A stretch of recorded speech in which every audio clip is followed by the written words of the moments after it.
सबसे कीमती वस्तु। तेनाली इन हिंदी विथ मोरल। एक बार की बात है, राजा कृष्णदेव राय उड़ीसा राज्य पर विजय प्राप्त करने के बाद विजयनगर लौटे। उनकी विजय से प्रसन्न होकर पूरे विजयनगर को सजाया गया और कृष्णदेव राय की शानदार स्वागत किया गया। अगले दिन दरबार में कृष्णदेव राय ने कहा कि यह विजय मेरे लिए बहुत ही खास है, इसके लिए हम कुछ ऐसा करना चाहते हैं जिससे यह विजय यादगार रहे। एक मंत्री ने राजा को सलाह दी कि आप एक विजय स्तंभ को चौक पर बनवाएं। राजा को यह सुझाव पसंद आया। राजा ने कहा कि राजमिस्त्री को बुलाकर इसका निर्माण जल्द से जल्द कराया जाए।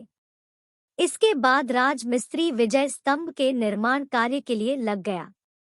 उसने विजय स्तंभ बनाने के बाद उस पर नक्काशी का काम करना शुरू कर दिया। उसने बड़ी मेहनत से रात दिन काम करके कुछ ही दिनों में विजय स्तंभ को पूरा कर दिया। इसके बाद एक खास दिन पर राजा ने उस विजय स्तंभ का शुभारंभ किया।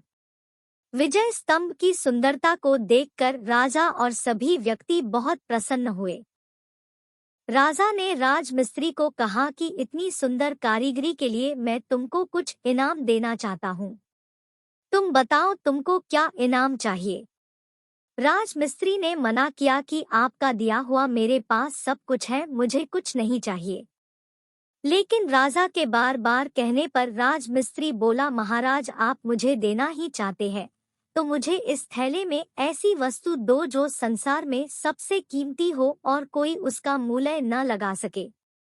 राजा इस बात पर सोच में पड़ गए और राजमिस्त्री को इनाम के लिए अगले दिन दरबार में बुलाया।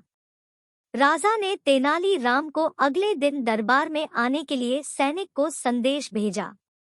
सैनिक ने तेनाली राम को राजमिस्त्री की बात भी बताई। अगले दिन दरबार में राजमिस्त्री और तेनाली राम उपस्थित हो गए। राजा ने तेनाली को राजमिस्त्री की बात बताई। तेनाली बोला, महाराज मैं यह बात जानता हूँ। महाराज मैं वह कीमती वस्तु लेकर आया हूँ। इसके बाद तेनाली ने राजमिस्त्री से वह थैला लिया और उसको खोलकर अच्छे से बंद किया और मिस्त्री को दे दिया। मिस्त्री भी चुपचाप थैला लेकर चला गया। राजा ने तेनाली से पूछा कि तुमने राजमिस्त्री को खाली थैला ही दे दिया और वह भी इसे लेकर चला गया। तेनाली ने कहा, महाराज मैंने उसको खाली थैला नहीं, उसमें हवा भर कर दी है, जो कि संसार में सबसे कीमती है और उसका कोई मूल्य भी नहीं लगा सकता। राजमिस्त्री भी इस बात को समझकर वह थैला लेकर चला गया। राजा ने तेनाली की बहुत प्रशंसा की। Thank you for watching. Please like and subscribe.